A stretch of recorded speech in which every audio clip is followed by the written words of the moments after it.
Mereka berusaha, perhatikan cara menerjemahkannya. Selama berkehidupan di bumi, mereka berusaha untuk berzakat. Jadi zakat itu visi, bukan ditempatkan sebatas kewajiban formal. Cara memahaminya bukan begini, bagi yang mampu berzakat, bagi yang tidak berlaku. Bukan. Kalau itu bab fikih. Kalau kita mau bicara bab ibadahnya yang diterjemahkan dalam muamalah, maka cara memahaminya adalah dia berusaha mampu berzakat selama hidup. Tuh. Kalau berzakat artinya kan harus ada yang dizakati kan? Maka kalau ingin masuk dalam kategori penghuni surga Firdaus, silahkan bekerja, beraktivitas. Tapi yang paling menarik, semua orientasi pekerjaannya ujungnya ibadah. Ya, hatta ia kumpulkan harta pun tujuannya untuk ibadah, supaya saya bisa zakat, supaya saya bisa infak.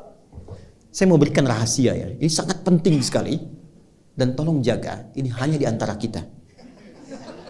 Sepakat ya? Jangan keluar ya, ini hanya antara kita saja. Ya, saya serius ya. Bu, Pak, zakat itu kalau benar kita bisa kerjakan, maka pada saat yang bersamaan Allah akan limpahkan dua karunia sekaligus. Karunia pertama menambahkan bekal kemuliaan akhiratnya. Karunia kedua melimpahkan seluruh bekal keperluan dunianya. Saya tanya begini, paling gampangnya begini. Zakat itu berapa persen sih? 2,5% itu minimal. Standar, itu kan bahasa yang paling kita senangi kan? Itu bahasa orang fikih sekarang, 2,5%. Ya. Sekarang saya berdoa misal, ya Allah, saya ingin menjadi penghuni surga Firdaus. Mulaikan dengan doa. Saya sudah berusaha menunaikan sholat dengan khusyuk. Saya berusaha menyingkap segala hal yang tidak penting dalam kehidupan. Sekarang ya Allah, saya ingin berusaha sebelum meninggal saya bisa zakat. Saya nggak minta banyak, ya Allah, saya pengen bagi di Indonesia ini minimal yang bisa merasakan dari zakat saya. Saya minta 25 juta aja ya Allah supaya bisa zakat. 25 juta itu kita minta zakat, tapi ketika Allah kasihnya 1 miliar Pak, Bu. Kan zakat itu minimal berapa? 25%, itu 25 juta itu dari berapa? 1 miliar. Kenapa? Iya kan? Anda baru zakat 25 juta kalau Anda punya 1 miliar. Jadi yang dituntut dari zakat itu cuma 2,5%-nya. Tapi ketika Anda keluarkan itu, Allah limpahkan lebih daripada itu. 97,5%-nya diberikan untuk mendampingi kehidupan kita di muka bumi ini. Makanya dulu para sahabat, maaf ya Pak Ibu, calon penghuni surga Firdaus itu mereka berlomba-lomba mendapatkan harta untuk memenuhi ini. Zakat, infak, sedekah dan sebagainya. Ibu kenal Abdurrahman bin Auf? Ayo bilang kenal. Itu kan orang paling kaya kan di Madinah? Ya kan? Paling kaya itu. Dan ada kisahnya. Dan itu melewati 3 fase ini. 3 fase ini. Abdurrahman bin Auf itu pernah kaya di Mekah. Ketika masuk Islam dirampas hartanya. Sengaja tidak dieksekusi oleh orang kafir Quraisy untuk menunjukkan kepada khalayak yang bangsawan yang kaya lagi, jangan ikuti nih. Kalau diikuti jadi begini.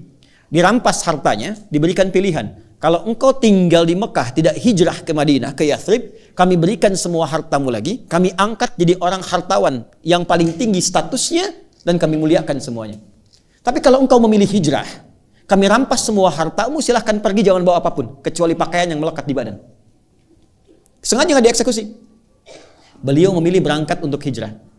Yang jadi persoalan, itu istrinya, keluarganya. Mau ikut suami, bawa pakaian, silahkan pergi. Belum tentu selamat, 400 kilo. Tapi kalau engkau tinggal di sini, kami berikan semua harta suamimu, dan silahkan pilih pemuda paling tampan yang mau dinikahi, kami fasilitasi. Sebentar ya Pak ya. Kalau ibu dalam posisi istrinya Abdurrahman bin Auf, pilih mana? Ikut suami kehilangan semua harta, atau tinggal di Mekah, dapat limpahan semua harta suami, bisa pilih pemuda paling tampan yang mungkin ibu ingin dapatkan. Anggap rekaman ini tidak akan disebarkan kepada suami masing-masing. Pertanyaan saya, ikut suami atau tinggal di Mekah? Ikut suami. Ikut suami. Oke. Boleh lah. Maaf, ternyata istri beliau tidak ikut suaminya tinggal di Mekah pada saat itu. Ini tahapan penghuni surga Firdaus itu levelnya saling bertahap. Allah tidak akan mungkin memberikan kemampuan maksimal di sini kalau kita belum melewati yang ini dengan optimal. Maka apa yang terjadi? Beliau hijrah, dan sebelum hijrah itu sudah mendapatkan pendidikan sholat khusyuk dari Nabi. Inilah nanti yang bisa kita jadikan sebagai panduan bagaimana belajar sholat khusyuk. Dilatih oleh Nabi 3 hal. 1, gerakannya dari takbir sampai salam. 2, bacaannya, apa yang mengiringi gerakan itu. Yang 3, hikmahnya. Karena semua gerakan dan bacaan sholat itu ada maknanya. Kenapa berdiri tidak terlampau rapat, tidak terlampau lebar? Kenapa kemudian mengangkat tangan sampai di sini? Ya, itu ada maknanya. Kenapa disimpan di sini? Kenapa rukunya lurus jajar? Itu semua ada artinya. Secara singkat diajarkan oleh Nabi, hijrahlah beliau kemudian ke Yathrib yang kelak jadi Al-Madinah Al-Munawwarah.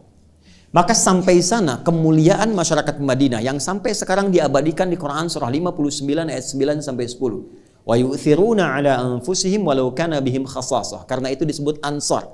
Ansar itu menolong tanpa pamrih dan sesuai kebutuhan yang ditolong. Jadi kalau ada orang kehausan, yang datang menyambut yang bawa minuman. Orang lapar, yang datang menyambut yang bawa makanan. Abdurrahman bin Auf pernah kaya, jatuh fakir. Yang menyambutnya orang paling kaya di Madinah. Pilihannya 2. Perhatikan baik-baik.